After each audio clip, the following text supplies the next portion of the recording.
আসসালামু আলাইকুম। নেপালে কালকে সরকারের পতন ঘটিয়েছে। কালকের ঘটনার নেপালের সাবেক প্রধানমন্ত্রীর স্ত্রী নিহত। আপনারা ভাবতে পারেন বিষয়টা? নেপালেও আন্দোলন করে ছাত্ররা পতন ঘটালো। অবশেষে সেই দেশের সরকারকে বিক্ষোভকারীদের দেওয়া আগুনে নেপালের সাবেক প্রধানমন্ত্রীর ঝালনাথ খানালয়ের স্ত্রী রাজলক্ষ্মী চিত্রকর নিহত হয়েছেন। খুবই দুঃখজনক একটা বিষয়। আন্দোলনকারীরা তার বাড়িতে ঢুকে আগুন দেয়। ওই সময় সাবেক প্রধানমন্ত্রীর স্ত্রী ঘরের ভেতরে ছিলেন এবং চতুর্দিকে মানুষ ছিল বলে তিনি আর বের হতে পারেননি। কারণ তারও আগে, অনেক আগে এমপি মন্ত্রীর বাড়িতে আগুন দেওয়া হয়েছিল এবং যাকে যাকে পেয়েছে অনেককেই মারপিট করা হয়েছে।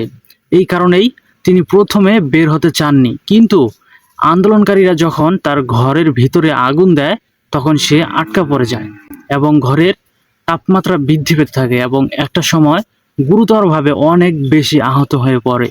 পরবর্তীতে তাকে উদ্ধার করে কীর্তিপুর বার্ন হাসপাতালে নেওয়া হয়।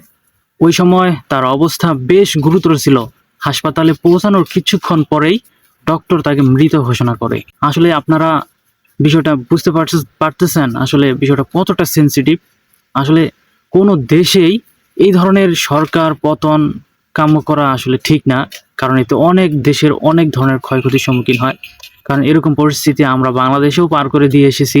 তাই আসলে আমি বুঝি না, ক্ষমতার জন্য সরকার যেই ধরনের পদক্ষেপগুলো নেয় এটা আসলে জনগণ কখনোই মেনে নেয় না, যার কারণে একটা সময় জনগণ তাদের ক্ষতি করে বসে। আসলে ক্ষতিটা কিন্তু তাদের না, ক্ষতিটা কিন্তু আমাদের, বলতে সেই দেশের জনগণেরই ক্ষতিটা হয়। আর বিশেষ করে বর্তমানে চতুর্দিকেই সেম অবস্থা বিরাজ করতেছে, কারণ আমরা কিছুদিন আগে দেখলাম ইন্দোনেশিয়াতেও সেম একটা অবস্থা হলো এবং অবশেষে নেপালেও সেম অবস্থা হলো এবং আমাদের দেশেও একই ধরনের অবস্থা হয়েছিল। কিন্তু এই ধরনের কার্যকলাপে কি আমাদের বা অন্য কোনো দেশের কি কোনো লাভ হচ্ছে? না, বরঞ্চ লস হচ্ছে। লসটা কেমন? যে পরিমাণে ভাঙচুরগুলো হয় একটা দেশে, সরকারি বিষয়গুলো, যেমন নেপালেও অনেক মন্ত্রী এমপির বাড়িগুলো ভাঙচুর করা হয়েছে এবং সেই বাসাগুলোতে আগুন দেওয়া হয়েছে। যাকে সেই বাসায় পাওয়া গিয়েছে তাদেরকে মারপিট করা হয়েছে। আর এই রকম কিন্তু যে দেশগুলোতেই এইভাবে ছাত্ররা যারা পতন করিয়েছে, প্রত্যেকটা দেশেই কিন্তু এই ধরনের আচরণগুলো আমরা লক্ষ্য করতে পেরেছি। এটা কোথায় এটাই আমি বুঝি না। কারণ বর্তমানে কেমন জানি যে যারাই ক্ষমতায় বসতে চায় তারাই কেমন জানি একটু আলাদা ধরনের মিসবিহেভ করা শুরু করে জনগণের সাথে। কিন্তু জনগণ একটা সময় কিন্তু এগুলো আর মেনে নিতে পারে না, তখন কিন্তু বিষয়গুলো অনেক বড় একটা সিচুয়েশন দাঁড়িয়ে একটা বাধাগ্রস্ত অবস্থা সৃষ্টি করে।